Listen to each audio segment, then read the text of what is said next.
الله لا يسامح اللي بيسامح، الله لا يسامح واللي بيسامح اي مجرم ولو كان مع بشار بكلمة. الله لا يسامحك لا بالدنيا ولا بالاخرة. اذا هم بده يسامحوهم احنا ما بنسامح، في قضاء، بنروح على القضاء وبنشتكي وبنتظاهر. احنا ما خفنا من اكبر جهاز استخباراتي بالعالم، اكبر مجرمين وسفلة وظاهرنا، هتفنا يا الله مالنا غيرك يا الله. وهي من ساحة الامويين. بقول لكم الله لا يسامح اللي بيسامح، بدنا يحاسبوهم كلهم صغيرهم وكبيرهم، كل من شبح وقتلنا، كل من اصر على انه نموت، كل من ساند المدفعية، كل من سماها البراميل المقدسة. ولا تفتحوا لنا اياها بحري.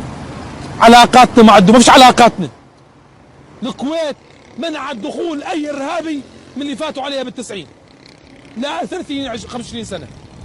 احنا من حقنا نحاسب كل مجرم وقاتل.